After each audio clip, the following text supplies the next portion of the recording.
Vous pensez qu'une bonne coiffeuse doit tout savoir ? J'ai bien peur que ce soit l'une des croyances qui fait le plus souffrir notre métier. 2 coiffeuses peuvent avoir les mêmes connaissances techniques et pourtant obtenir des résultats complètement différents. Je crois que la différence ne se trouve pas toujours là où on le pense. À tout de suite dans cet épisode. Le cheveu file de l'âme. Ce podcast s'adresse aux coiffeuses qui sentent que la coiffure commerciale ne répond plus à leurs besoins de sens. Je suis Marie-France, coiffeuse depuis plus de 40 ans. J'ai longtemps pratiqué la coiffure de transformation avant de réaliser que les cheveux ne demandent pas toujours à être changés, mais à être écoutés. À travers mon parcours, j'ai compris que les cheveux parlent, qu'ils racontent l'histoire intérieure des femmes, leurs émotions, leur passage de vie, leurs besoins inconscients. Et que dans notre posture de coiffeuse, soit on peut rester à la surface, soit devenir un véritable espace de rencontre humaine. Alors, pourquoi poser des questions est devenu plus important que d'avoir les réponses ? Parce qu'il y a parfois la jeune coiffeuse qui va chercher la bonne formule, la bonne technique, le protocole avec toutes les réponses qui vont avec. Puis avec les années, on va découvrir quelque chose de plus déroutant.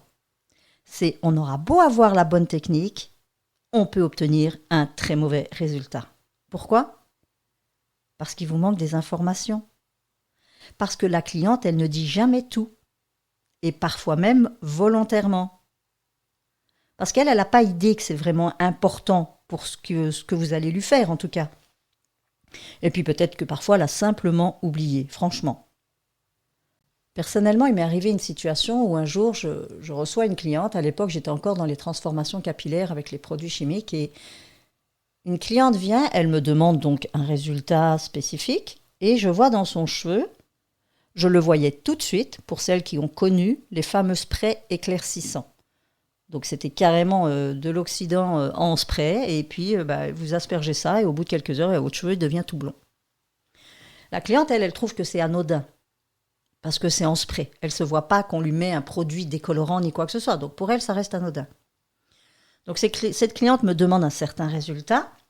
Je vous avoue, je ne sais même plus c'était quoi à l'époque, mais je savais qu'à cause de ce spray éclaircissant sur ses pointes, ça allait vraiment poser problème. Parce que son cheveu n'avait plus du tout la même structure et encore moins la même couleur. Et on voyait que ce n'était pas sur tout de suite toute la longueur, il y avait une petite repousse. Donc je lui demande, je lui dis, tiens, c'est quoi l'historique de votre cheveu ? Oh rien, pas grand-chose. La dernière fois que j'ai fait une couleur, il y a quelques années, donc là, franchement, j'ai plus rien.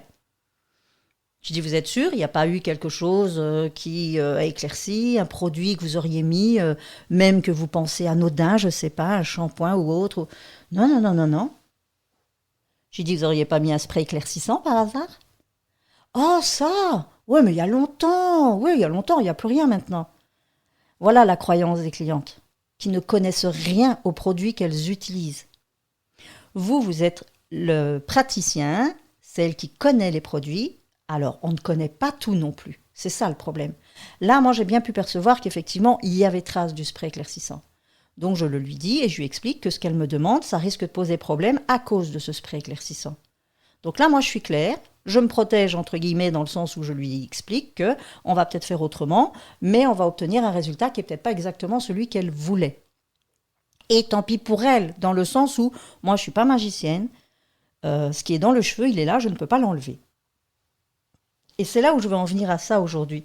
Parce que même sur les réseaux sociaux, je vois encore bien des coiffeuses qui postent des photos en mettant la photo de la cliente avant et le résultat de ce qu'elle voudrait après. Et elles demandent des conseils. Et c'est très bien. Quand on ne sait pas, c'est très chouette de le demander, c'est intéressant.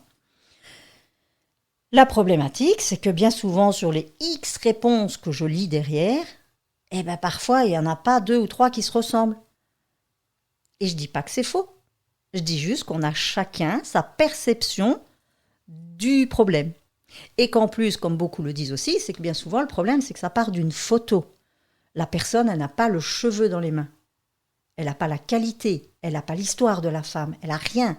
Et même la coiffeuse qui dit « je n'ai fait que ça, ça ou ça », ok, il faudrait l'historique aussi de la personne. Donc toutes celles qui répondent gentiment pour l'aider, Ben, je ne suis pas toujours sûre que ça peut être aidant. Parce que je pense que dans certaines de vos formules, si elle devait l'appliquer, ben, je ne suis pas sûre qu'elle aurait non plus le résultat qu'il fallait. Mais ce serait quand même elle qui serait en cause. Donc donner une réponse toute faite, c'est vraiment pas évident. Mais on a cette croyance dans le métier que quand la cliente vient vous voir, elle s'attend à ce que vous sachiez tout. Que vous sachiez tout faire, que quand elle vient avec une photo pour elle, il n'y a rien d'irréalisable. Ça, c'est comme ça, je voudrais ça, merci, au revoir. Oui. Alors, il y a des coiffeuses qui sont assez mal à l'aise et qui ne veulent pas reconnaître qu'elles n'ont pas cette capacité, cette compétence, ou même simplement d'oser dire à la cliente que non, son cheveu ne le permet pas. Et elles préfèrent quand même se lancer dans l'aventure en se disant « chouette, c'est une cliente acquise et elle me fera ma pub ». Ouais, sauf que si c'est foiré, elle va vraiment la faire votre pub. Et pas qu'un petit peu, croyez-moi. Alors, posez les questions. Je sais que vous êtes nombreuses à en poser, mais quelles sont les questions que vous posez réellement ? À part connaître l'historique capillaire, et quand je vous dis qu'en plus les clientes, bien souvent, elles ne disent pas toujours la vérité, et de nouveau, volontairement ou pas, volontairement dans le sens où c'est comme des petits-enfants, elles ont peur de se faire gronder, ou simplement parce qu'elles ne se rendent pas compte de l'impact que peut avoir le produit qu'elles ont utilisé face à ce que vous allez leur faire ce jour-là. Et les clientes qui croient que « Ah, mais moi j'ai mis ce produit-là il y a au moins 3 mois. » Ok, mais vu la longueur des cheveux, 3 mois, ben c'est toujours là. Donc quand vous n'avez pas le réel historique, vous êtes vraiment embêté parce que le résultat, et il y en a plus d'une qui l'a déjà vu au shampoing, quand vous rincez la première application de ce que vous décidez de faire, waouh! Et là, vous vous rendez compte que ça va être vraiment, vraiment la course contre la montre pour essayer d'avoir un résultat correct dans le temps qui vous était imparti, parce que la cliente suivante va débarquer. Alors les bonnes questions, c'est quoi en fait ? Alors, moi je ne vous dis pas qu'il y a une liste de bonnes questions toutes faites, parce que d'une personne à l'autre, sincèrement, ça va changer.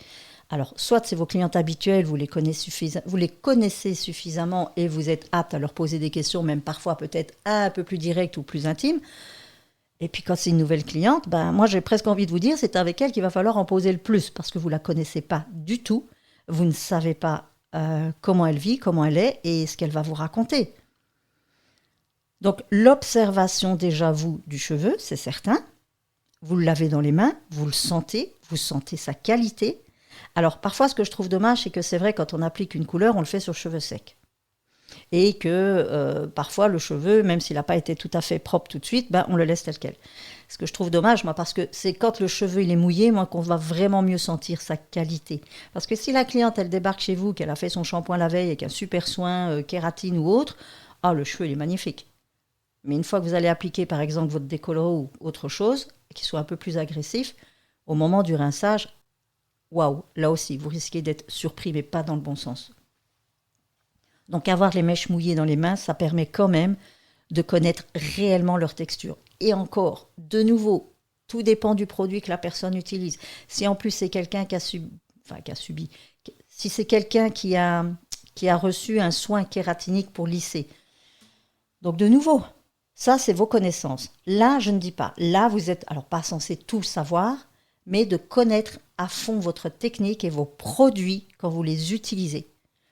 Alors, il y en a beaucoup, je vois aussi, qui changent de gamme. Donc, au départ, c'est vrai qu'on tâtonne. Mais faites des essais. Entraînez-vous sur des mèches. Mais ne prenez pas vos clientes comme cobayes. Et ne prenez pas pour argent comptant les commentaires des autres sur les réseaux sociaux qui vous disent « Ouais, le produit, il est génial, moi j'adore, j'ai des super résultats. » C'est pas comparatif. Enfin, je pense que vous êtes assez consciente pour comprendre que ce qui marche chez l'une ne va pas marcher spécialement chez l'autre. Et ça, c'est là où peut-être je trouve qu'à l'école, évidemment, on ne nous l'enseigne pas non plus. Et je le répète, et je le répète, et je le répète des centaines de fois dans mes podcasts, on a un humain dans nos mains. On n'a pas une tête malléable. C'est pas un crin de cheval qu'on détruit, qu'on reconstruit comme on a envie. Non. Il y a un vécu là derrière, il y a les émotions là derrière qui entravent aussi la qualité du cheveu. C'est là où moi, en décodage, c'est assez facile parce que moi, je ne fais pas de transformation capillaire. Donc, mon principe, c'est de poser des questions à la cliente en lien avec l'état de son cheveu. Mais là, on est dans une dynamique d'aller, on va dire, toucher une problématique de vie pour elle aujourd'hui. Donc, on n'est pas là pour de la coiffure. On est là pour un accompagnement personnel. Mais ça reste la même chose au niveau capillaire quand vous faites de transformation de produits. Parce que c'est le genre de questions que je posais déjà à mes clientes quand je faisais encore de la transformation capillaire. C'est quoi votre hygiène de vie? C'est quoi votre alimentation? C'est quoi les produits que vous utilisez régulièrement? À quelle fréquence? Comment? C'est important. L'observation extérieure du cheveu est bien, mais de comprendre ce qu'il y a à l'intérieur, c'est encore mieux. Parce que quand le résultat va être là, de nouveau, je vous le dis, si le résultat n'est pas celui que la cliente attendait, elle va pas vouloir savoir qu'après vous lui diriez « Ah mais oui, mais vous m'aviez pas dit que vous alliez à la piscine et qu'il y avait plein de chlore dans vos cheveux. » Ouais, non, c'est comme si tu disais « Ouais, mais c'est de ta faute, madame, t'avais qu'à me le dire. » Oui, mais la cliente, elle n'est pas là pour raconter sa vie à la base. Elle arrive, elle montre une photo, je veux ça, point barre, le reste, ça t'appartient. Alors c'est là où je dis on n'a pas toutes les réponses. C'est là où il faut en tenir compte et pouvoir exprimer à la cliente oui, mais bon, moi, là, j'ai besoin de savoir ça. Et si elle ne sait pas répondre, faut toujours mettre les petits guillemets et de dire on va faire pour un mieux. Si tu sens que c'est vraiment peut-être compliqué, préviens-la que le résultat ne sera peut-être pas tout à fait à la hauteur de ce qu'elle attend et lui expliquer aussi pourquoi. Et quand tu es honnête avec ça, tu passes beaucoup plus pour quelqu'un de professionnel que quelqu'un qui fait genre je sais tout, je vais te le faire, mais qu'en fait je ne l'ai pas fait, puis qu'en plus après tu l'accueilles ce que c'était la cause. Pas très professionnel ça. Alors je dis pas que vous le faites, mais j'en reviens vraiment à ces questions. Parce que toutes ces questions que je vois passer sur les réseaux sociaux, c'est chouette.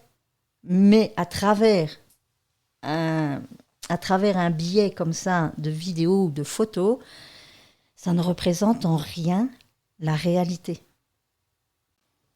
Personnellement, plus j'avance dans mon métier, moins je cherche les réponses et plus je cherche les bonnes questions. Parce que ça revient au même, moi, avec le décodage. Je questionne, je regarde ce qui résonne, je regarde ce qui ne résonne pas, j'avance avec la personne, mais j'arrive pas avec une réponse toute faite. J'arrive pas avec une vérité, ni même un diagnostic qui va donner la réponse à la personne. Non. La réponse que vous devez lui donner en transformation capillaire, c'est le résultat qu'elle attend. Mais pour ça, il vous faut poser un diagnostic sain et qui soit correct. En gardant toujours à l'esprit, comme je vous disais, que vous n'aurez jamais toutes les réponses. Donc c'est ça, de garder une marge d'erreur, de ne pas se lancer en se disant « Ouais, c'est facile en plus, là, machin, je ne citerai pas les noms des produits, mais on sortit un nouveau truc qui est génial, qui donne des super résultats. » et waouh! Non. Et même eux, on ne va pas leur jeter la pierre. Ils créent un produit qui va d'une certaine sorte, mais est-ce que réellement c'est testé sur tous les types de cheveux, de tous les types de personnes, avec leur vécu différent? Non. Donc gardez toujours cette marge d'erreur. Alors, il y en a certaines qui vont me dire, oui, mais attends, à un moment donné, les questions, je veux bien, moi, mais je ne vais pas commencer à y creuser dans sa vie et savoir, je suis désolée, mais quand tu poses un diagnostic, c'est lui qui va donner ton résultat final. Donc, c'est lui qui va te prendre le plus de temps au départ, peut-être. Alors, plus de temps, soyons clairs, quand j'entends qu'il faut parfois 5 heures pour faire l'application de vos... Alors qu'on appelle plus ça des balayages, soyons clairs, mais je ne suis plus dans la course. Même là, vos résultats ne sont pas toujours probants. Parce que justement, le diagnostic à la base n'a pas été fait correctement. Ça, par contre, c'est une base qu'on apprend à l'école. Mais pas sur les mêmes bases, pas sur les mêmes questions. De savoir ce que la cliente pratique comme produit, utilise et tout, c'est une chose. Savoir ce que vous allez appliquer et l'interaction que ça peut avoir, c'est encore autre chose. Mais connaître sa vie, c'est important. Mais il y a une différence, évidemment, entre être curieuse et être intrusive. Parce que je sais que beaucoup d'entre vous ne vont pas oser poser certaines questions parce qu'elles ont peur d'entrer dans la vie privée de la cliente. En réalité, certaines questions sont indispensables. Comment est-ce que vous entretenez vos cheveux? Qu'est-ce que vous mettez dessus? Comment vous les coiffez? Est-ce que vous prenez un traitement? Je parle d'un traitement médicamenteux. Est-ce que vous avez vécu un changement important ces derniers mois dans votre vie? Parce que ça peut avoir une interaction au niveau hormonal et autres qui peut avoir cette interaction aussi au niveau du capillaire. Ce n'est pas des questions pour satisfaire une curiosité, non. Ce sont des questions pour comprendre quelle est la personne qui est devant vous. C'est un peu comme le médecin qui va poser des questions avant de prescrire un médicament. Vous allez me dire, la comparaison est forte. Je suis désolée, non, pas du tout. Vraiment pas. Dans n'importe quel domaine, dès l'instant où on va appliquer ou apporter un changement à la personne, il faut quand même qu'on sache sur qui on le fait et comment et pourquoi. À partir de quoi on démarre. Alors une belle comparaison, si vous voulez, c'est comme le jardinier qui va regarder la terre avant de pouvoir mettre ses plantes. On ne mettra pas n'importe quelle plante à n'importe quel endroit. Vous allez me dire, ok, elle est où la comparaison? C'est tout le temps la même chose. Connaître, alors son produit, oui, mais alors j'ai envie de dire sa cliente. Parce que elle, de nouveau, comme je disais, c'est pas une tête malléable, c'est un être humain qui, à l'intérieur, il y a une physiologie dans le corps qui amène des transformations naturelles au niveau capillaire, dont vous n'avez pas conscience. Si elle a un traitement médicamenteux, ça peut énormément interagir. Vous savez, il y a une époque, alors vous, il y en a peut-être d'entre vous qui sont trop jeunes pour s'en souvenir, mais ou l'avoir même déjà entendu, à une époque, on disait les femmes qui étaient enceintes, les femmes qui étaient réglées, ménopausées ou autres, ça posait problème au niveau de la prise de la permanente ou d'une couleur ou même de la tenue d'un brushing. Des excuses ou pas, des arguments réels ou pas, j'en sais rien, mais ce qui vous prouvait quand même que tout le monde en tenait compte. Je ne sais pas si c'est encore le cas aujourd'hui. Mais on disait même que monter une mayonnaise quand on a ses règles, ça ne marche pas. On ne cherche pas à savoir pourquoi, mais toujours est-il que la physiologie du corps a une interaction à l'intérieur. Et votre cheveu est en lien direct avec l'intérieur du corps. Donc vous ne pouvez pas dire qu'il n'y aura pas d'interaction. Gardez bien ça en tête. Dites-moi ce que vous en pensez. Est-ce que vous êtes d'accord avec ça? Est-ce que pour vous, le fait de connaître simplement ces produits, c'est suffisant?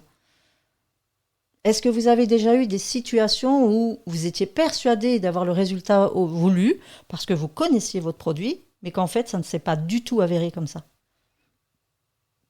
Est-ce que vous avez déjà eu des cas où le cheveu a réagi d'une manière totalement inattendue? Et plus encore, avez-vous été assez responsable pour comprendre que l'erreur venait de vous et non pas de la cliente? Parce que c'est comme je vous dis, la cliente, quand elle arrive, elle ne va pas vous donner toute son étendue de vie. C'est vous qui devez poser les questions. Elle n'a aucune idée qu'il puisse y avoir un lien interactif entre ce qu'elle a pu faire, ce qu'elle prend, ce qu'elle n'a pas fait, et le résultat voulu. C'est votre responsabilité. Et c'est là où je dis, une coiffeuse n'est pas obligée de tout savoir. Et elle ne peut pas tout savoir. Parce qu'elle n'est pas seule à décider et tout ne dépend pas que de vous. Vous êtes deux personnes en lien, deux personnes qui devaient apprendre à se connaître afin d'obtenir un résultat optimal. Si vous voulez partager vos expériences, ce serait avec plaisir et ça pourrait en faire grandir d'autres aussi. Et puis c'est pas une question de jugement, c'est pas la peine de dire « Ah ouais, tu vois, t'as foiré ton coup, t'aurais dû... » Non, j'espère juste qu'aujourd'hui, alors je dis pas que je détiens la vérité, la solution, mais je sais que c'est un point hyper important dans notre métier. Vraiment. Après, faites-en ce que vous voulez. À bon entendeur. Au plaisir. Merci de m'avoir écouté. À bientôt.